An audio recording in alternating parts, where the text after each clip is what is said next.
Hey there, everybody. Welcome to the Mom Series, The Misunderstanding of Multiplicity. My name is Maria. So it's a little bit shadowy in here tonight, but this is the best light I have right now. Um, I wanted to say happy October to everyone. And I kind of like the dim light, just more relaxed feel right now. Happy first Sunday of October. I hope everybody's really enjoying. I was going to say the cooler weather, but suddenly we got warm again, and I think we're just going to go up and down and rain all autumn.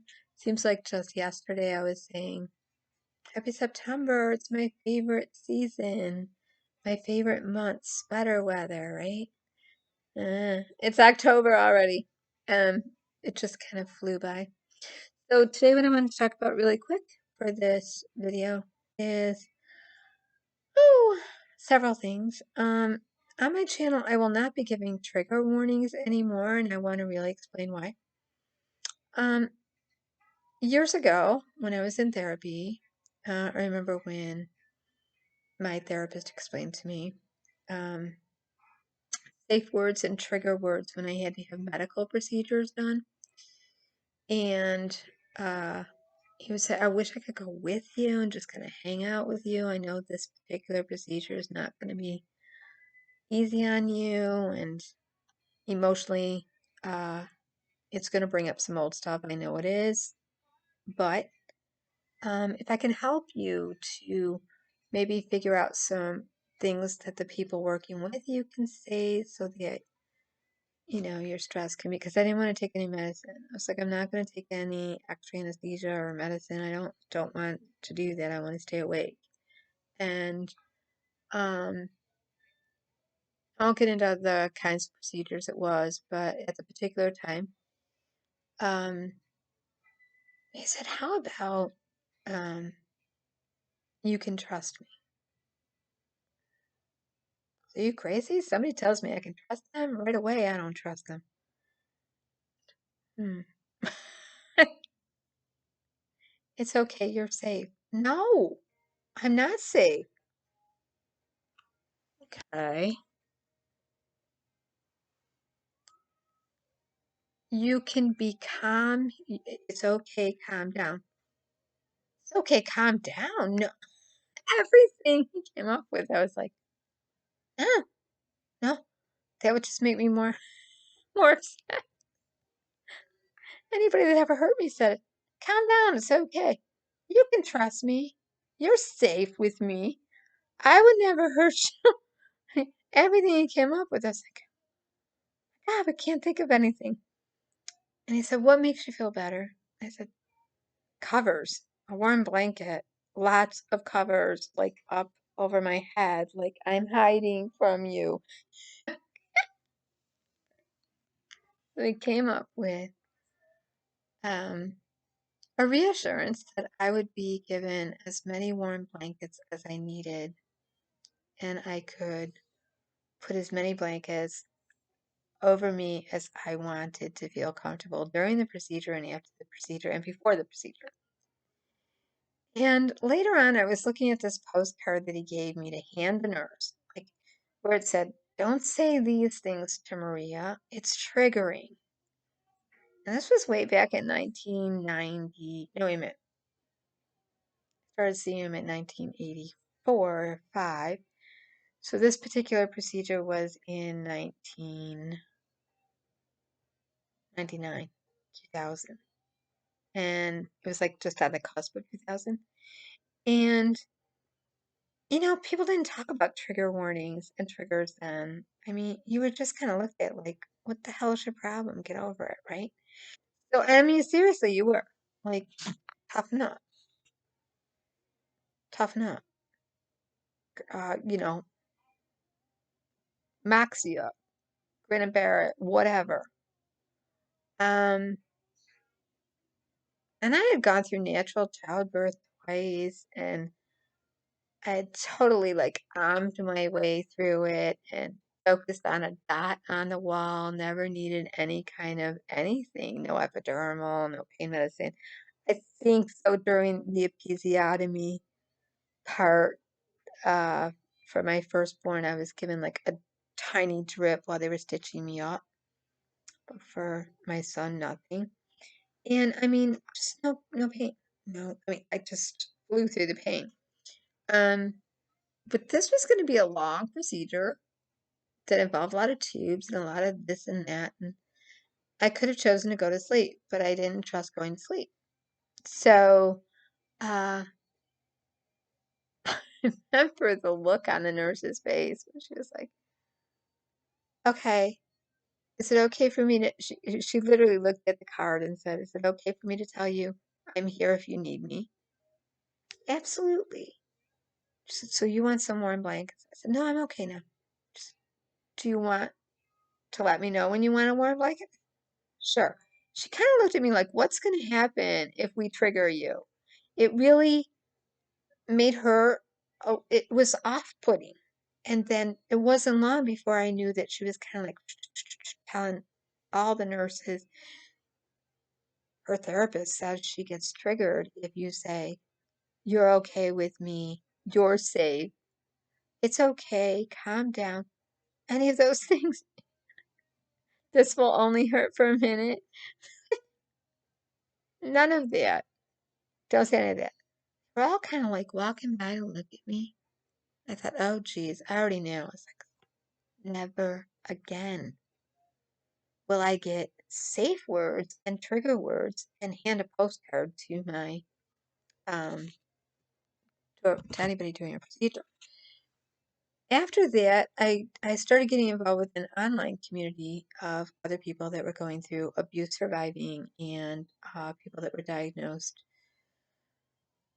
post-traumatic stress or complex post-traumatic stress, or they just a lot of the people in the group I was in self-subscribed to multiplicity. Others were diagnosed with MPD, DID, and they all had these triggers, massive triggers, eating disorders, self-harmers, trigger, and you were just awful if you didn't put a trigger warning up. And there were communities you couldn't go into if you didn't do a trigger warning. You had to put all these little, like, dashes and stars and things and words to make people not see that you're writing rape or incest, which anybody could look at it and see, okay, that's the word. But you couldn't say the word because it was trigger. Um, I don't think this is helpful, you guys. I really don't. I never did. I think, and I remember going back to my therapist and saying, I would have been far better had they said everything I was afraid of and triggered the jiggers out of me, because I would have faced my fear and I would have seen there's nothing to be afraid of. Because I'm not a little kid anymore. I'm not helpless. I'm an adult. And it takes everybody a different time to get there. We're all in different spaces and places in our life. I think if we stay in our corner like this, like that thing in the center of the ring of life, we think of it like a fighting match or like a boxing match even. We're shadow boxing with ourselves most of the time. It's not other people. It's every day that we wake up. We don't know what life's going to throw our way. It could be all kinds of stuff. It can be, we could wake up hopeful, be in the shower, scrub-a-dubbing, sing into our favorite song, and really think we've got the day under control. And be sucker punched out of left wing. Totally not even in the rule book. Like if you were in a boxing match, it would be like, are you kidding me? You got the person up against the ropes and you're beating the jiggers out of them. Person's already down and you're kicking them in the side, you're still punching them. That is the way our days can become. And we could run to the corner or crawl to the corner, bleeding, hurt, bruised, sore, and we can come out into that ring stumbling with our protecting our face, right? Protecting, guarding our whole self, right? Or we can start paying attention to the moves. like Muhammad Ali used to say, float like a butterfly, sting like a bee. It's that way with life. We start paying attention to ways to maneuver around things that make us anxious, ways to negotiate with how much am I going to do so far, so much, on what day. Am I going to take breaks? Am I going to dance a little bit, then throw a jab? Am I going to back up a few steps? Or am I going to keep going forward? Am I going to keep punching? Or am I going to just kind of dance around and wait for that opportune moment? And I think that's how it is with triggers. We can fight them, or we can totally avoid them, or we can learn to dance with them. Sort of like people say all the time, learn to ride the waves. A lot of people with mood cycling issues, either schizoaffective or bipolar, will say they have to learn to ride the waves. They know when they're going into hypomania, where they really need that energy. It's good energy. Their weight is good. They're getting creative. They're getting a lot done. And then all of a sudden, it clicks into the mania. And that can either go off the wall too far up or off the wall so far down that they're in a very dark place. Um,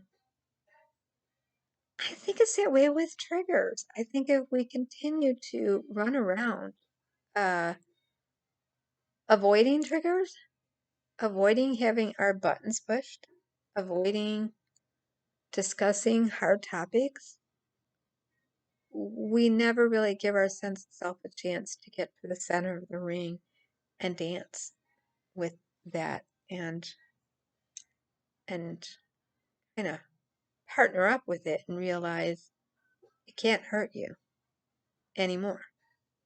Now, if you're in a situation that is definitely dangerous, the person is, and I have some people in my life this way, where I can only talk to them for so long, and they're probably thinking the same thing of me, but actually I'm thinking the same thing of them.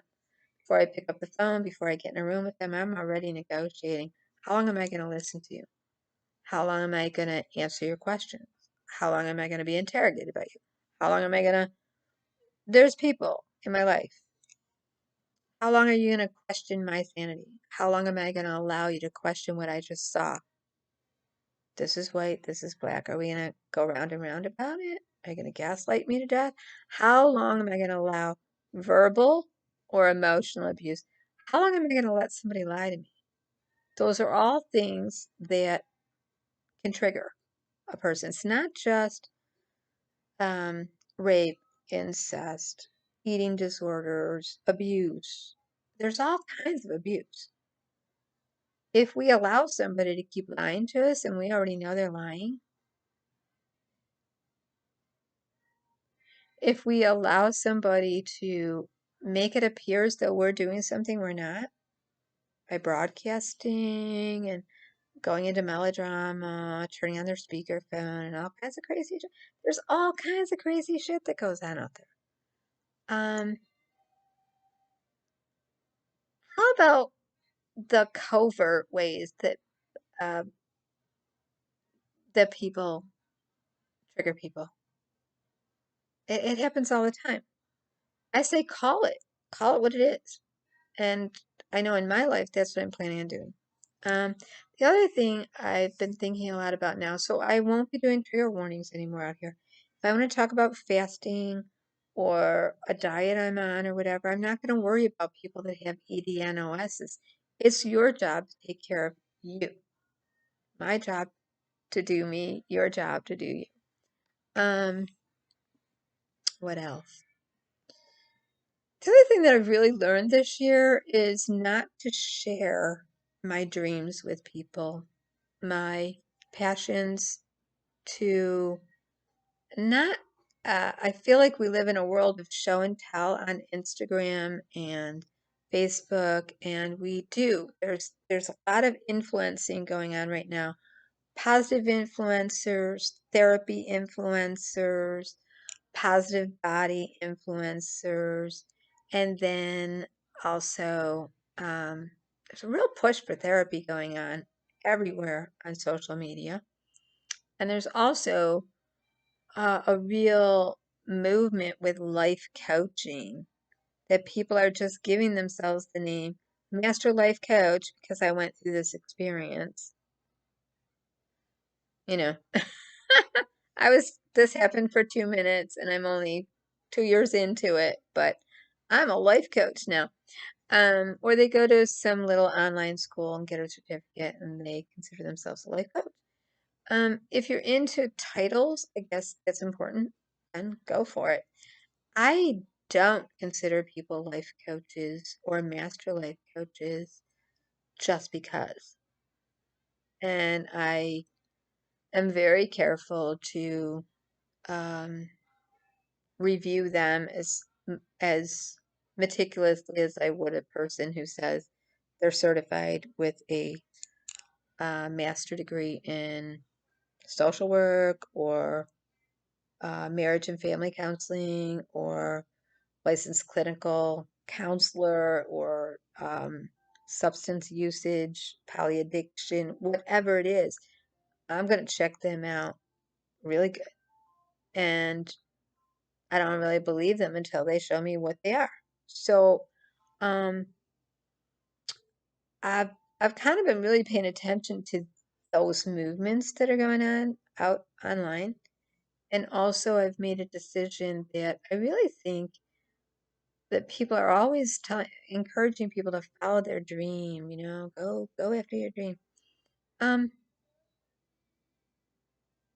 we're not supposed to be telling everybody our dream. We're just supposed to go do it. And I just, for myself, I really love that Nike, just do it. And all this social networking is great. It's great. That said, if we just keep showing up and doing what we do and doing it our best, there's no need to self-promote. You are already promoting. Um, if people want, if and for spiritually minded people that want to spiritualize it, um, or biblicalize it, or any of that, I think for people that are trying to add to their story and build their brand and design their life on Instagram and Facebook and everything, and all this branding, and oh, I'm building a brand, I'm designing, I'm following my passion, doing my dream. Um, We're all living epistles. We are all walking testimonies. For those of us that are still waiting for our big testimony, oh my gosh, I went through something so awful and did I get over it? And what can I tell people about it? How can I make it? There's a really insidious thing built into businesses now. A lot of them are MLMs, multi-level marketing, um, and a lot of them are just regular entrepreneurships and motivators and influencers that are basically saying, I went through this and they never stop talking about it, and you can go through this and get better too. Just follow this, and this, and buy this, and this. And download my stuff and upload this and share and like and love and subscribe and join and press this button and that button. It's all kind of crazy to me. I'm not picking up on the vibe of it, getting with it. What I am picking up on is story of our life does not need to be between pages and bound leather or paperback and a certain font or a great cover. Um, we're living our story every day. We are. We're telling our story every day just by showing up and living. So that's what I'm encouraging myself to do, and not to always share your dreams and your plans with others. There are dream thieves out there. There really are. If you say, I remember in the poetry community, people would be like, and writers communities. There used to be this great little group. Well, actually, it was huge by the time it ended on MySpace. And Jay, if you're still out there, hi, I love you. This gentleman who was a publisher, he had a great group, and it was called the Church of the Great Try for authors. So there we would all be writing our little novelettes and vignettes and stories and lyrics and poems in all different forms. And we would all wait for what is Jay gonna say, right? And he was great. But it always was keep trying, keep trying, keep trying. When many of those poets, writers were already of the caliber that they could have just gone out and self-published, but they were waiting for someone to give them permission and say, "You're okay. You're good enough now." They were always good enough. And there were many more groups like that too. And we all kind of commented and encouraged each other and gave opinion. Then there were the serious writers and serious poets. And then it was just for fun expression and free flow and just let it go, express. And I loved that. Hi, Tarango, if you see this, I loved creative. Oh, man. Creative Network, Cafe, um, Writers and Poets, just groups that didn't, there was no big bad rules, just a lot of prompts, not like, gonna get a bunch of red marks on your paper if you do it wrong. So, what I've decided was what always comes before a failure with me is when I share what I'm going to do. I don't care if I'm going on a 10-day fast, a 7-day fast, a 30-day fast, a 40-day fast. The minute I mention it, somebody will call me up and say, "Hey, want to go out to eat?" No, no, I don't. I just told you I'm fasting. Okay, but I'm really hungry. Let's go out to eat. No. Okay, there's that. Or if you mention, I'm just staying home and I'm decluttering my house. I really got a lot to do, blah, blah, blah, blah, blah. Oh, yeah, me too. Suddenly, 9 things were on your list to do. People just want to rearrange sometimes your day. And if you really share a big dream, there will be people that will come along and say, "How?